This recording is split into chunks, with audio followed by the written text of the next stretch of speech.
Monitor on होने के बाद आपको कुछ इस तरह का दिखेगा। सबसे पहले जो आपको 84 दिख रहा है ये ईसीजी है। ये जो है ये ईसीजी है जो पेशेंट की।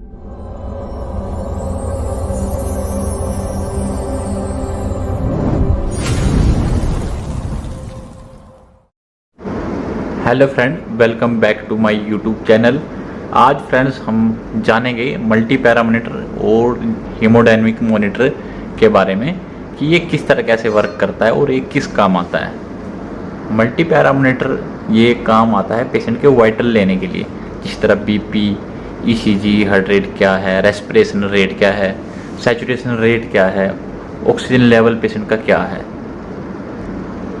तो सबसे पहले मल्टी पैरा मॉनिटर को आपने ऑन करना है।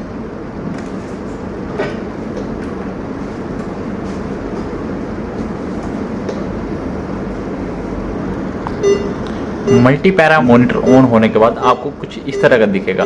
सबसे पहले जो आपको 84 दिख रहा है ये ईसीजी है।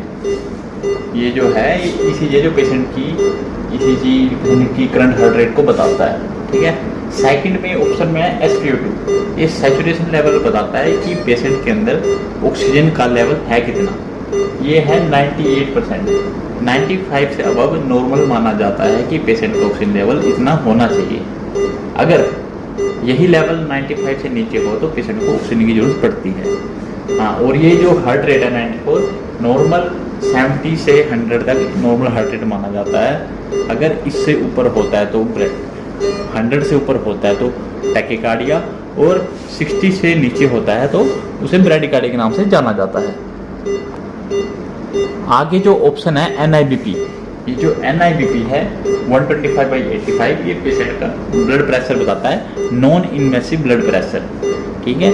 ये जो नॉर्मल जो बीपी होता है 120 से 100 से लेके 110 लेके 125, 130, 140, ये नॉर्मल रेंज पे ही आता है। जब पेशेंट का बीपी 140 से अबव हो जाए तो उसे हाइपरटेंशन, और 100 या 100 से नीचे हो तो उसे हाइपोटेंशन पेशेंट को बोला जाता है कि इस पेशेंट को हाइपोटेंशन है और या हाइपरटेंशन है।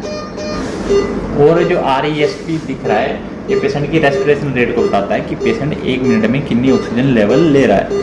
नॉर्मल जो रेस्पिरेशन रेट होता है वो 12 से 20 होता है। और नीचे जो ये T1 और T2 दिख रहा है ये टेम्परेचर होता है जो पेशेंट के बॉडी टेम्परेचर को बताता है। फ्रेंड्स, ये तो थी छोटी सी जानकारी कि मल्टी पैरा मॉनिटर और हीमोडायनेमिक मॉनिटर में क्या होता है। मल्टी पैरा मॉनिटर और हीमोडायनेमिक मॉनिटर दोनों ही सेम होते हैं। इसे मल्टी पैरा मॉनिटर या हीमोडायनेमिक मॉनिटर कहा जाता है। हीमोडायनेमिक मॉनिटर का मतलब है कि पेशेंट की जो वाइटल्स हैं, जिस तरह ईसीजी, हार्ट रेट क्या है, सैचुरेशन लेवल पेशेंट का क्या है, NIBP ब्लड प्रेशर क्या है, और रेस्पिरेशन रेट और टेम्परेचर वगैरह पेशेंट का क्या है। तो नॉर्मल पेशेंट का हार्ट रेट मैंने आपको बता दिया, नॉर्मल SpO2 जो पेशेंट का ऑक्सीजन लेवल है वो बता दिया, नॉर्मल ब्लड प्रेशर कितना होना चाहिए पेशेंट का वो भी बता दिया, और रेस्पिरेशन रेट पेशेंट का कितना हो ये भी मैंने आपको बता दिया।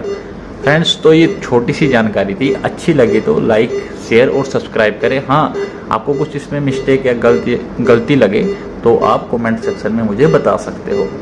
कोई भी सुजेशन देना हो कमेंट सेक्शन में आप मुझे बता सकते हो। Thank you.